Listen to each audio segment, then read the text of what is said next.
Happy Easter from one of my favourite places in Bradford, which is the Mirror Pool here in City Park, right in the centre of this glorious city. When we don't have any COVID restrictions, it is an absolutely fabulous place. There are kids running around, there are families with picnics, enjoying the place from every different background. Today it feels a bit different. We're not actually meant to be really connecting with one another because we're still in lockdown, and it just feels very different. This is a great place to begin some reflections, but sometimes we can't really see properly. Somebody shared with me that they had been at a time when they were really struggling with their mental health, and they found it really hard to look in mirrors because when they looked in the mirror and saw themselves, they couldn't really recognize who they were. They didn't like to see themselves in the state that they were. But what was really wonderful was that that person's friends and families had actually written all over the mirror in liquid chalk, and they'd written things like, "You are loved," "You're beautiful," a picture of a rainbow. You would have thought that all that writing would obscure their reflection, but actually it clarified it. It enabled them to see who they really were because they saw it through the reality of what the people had written on it. This past year, the COVID virus has, as it were, thrown a mirror up to us as a society. It's shown us, for example, the best that we can be. Some of the people who work here at the hospital, other people elsewhere in the NHS, people on our frontline services, people in public services, all sorts of unsung heroes, people raising money, for example, our very own Keighley-born Captain Sir Tom, all show us our society at our best. But COVID has also reflected back some of the less pleasant things. COVID has thrown up to us a mirror about even the existing health inequalities that we're prepared to tolerate as a society. I'm here in the centre of Bradford. If I were to travel just 10 miles from here to some of the more wealthy areas of our district, the health inequalities become really sharp. There's a 10-year life expectancy gap between inner city Bradford and parts of the Wharfe Valley. And it's not just about our district, it's a mirror held up to our world. It's been really unedifying to see politicians around the world squabbling as to who gets the vaccine and who doesn't. And when I look into that mirror, I don't have to look very far to see myself. Scolmore Cemetery. This place has seen far too much activity over the last year. When I think of some of the people I know who are buried here, it makes me extremely sad, and actually all sorts of other feelings, even anger. People who've been taken from us far too young, and their families left devastated. When Mary Magdalene went to Jesus' tomb that first Easter Sunday morning, she was blinded by tears. We don't know much of her background. Luke tells us that Jesus had delivered her from 7 demons. But she was clearly an extraordinarily strong woman, a real leader, but somebody who had had real issues with her own identity. And in meeting Jesus, she had found someone who was able to show her, as it were, a true reflection of who she was. Somebody who had written across all the lies that she had been told all her life in big, bold letters. You are loved, you are beautiful.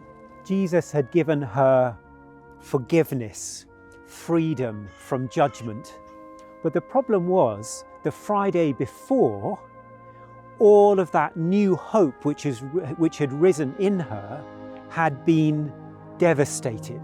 She'd seen this man who had loved her, whom she had loved, who had shown her the leader inside of her, murdered, strung up on a cross, and all that hope had died.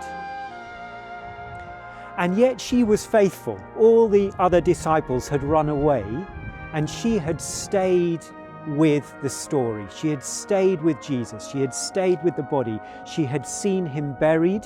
So here, on that first Easter morning, she came to the tomb and she saw that the stone had been rolled away. And as Mary stands there, blinded by tears, she sees this figure coming. And it's a garden, and so she thinks, this must be the gardener. She goes to him and she says, "What's going on? Have you taken the body?" And then this moment happens where realization dawns, and then he says her name. He says Mary.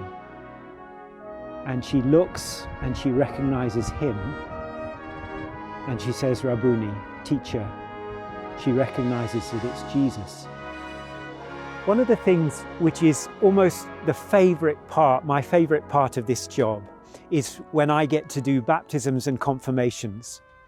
In a confirmation service, I stand in front of the candidate stands in front of me, and I put my hands on their head and I look them in the eye and I say, "God has called you by name.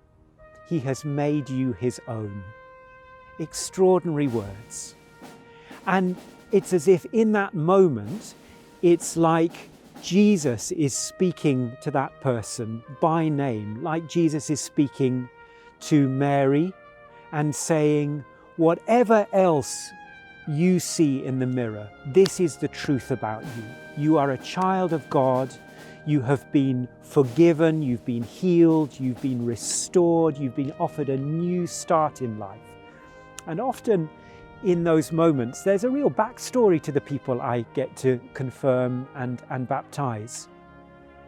And Jesus is offering us something really radically new, just as he offered to Mary Magdalene that first Easter. It's as if she actually sees a true reflection of herself in the mirror, in Jesus. She sees somebody who has been redeemed, who has been forgiven, who has been healed, who's been given new life and a new purpose. Because Jesus doesn't, he says, don't hold on. It's not about this moment. It's about what are you going to do with it. It's about the future. And Jesus says, I want you to be an apostle to the apostles. I want you to go and tell the disciples that you've seen me. And it's as if he offers Mary a new hope and a new task. And for me, that is my prayer for us this Easter, as we begin to emerge out of lockdown, as we begin to see the new life springing up around us. What kind of society do we want to be? What kind of people do we want to be to inhabit that society? Are we going to grab the new opportunities that God offers us as we come out to build something better? And the gift that Jesus offered to Mary then, he offers to us now, which is to look into the mirror and see ourselves as we really are, warts and all, with all of the suffering, with all of the pain, with all of the backstory, but to see ourselves in that mirror and written, as it were, across that mirror, the words of Jesus, I love you, you're forgiven, you've got a new life in me. You can be part of something which I'm offering to the whole world, which is a new transformed world, a world where creation can be transformed as well. Will you grasp with me this new life, this Easter that God gives us, and hear the words that he speaks to you as he speaks to me? I love you. Happy Easter.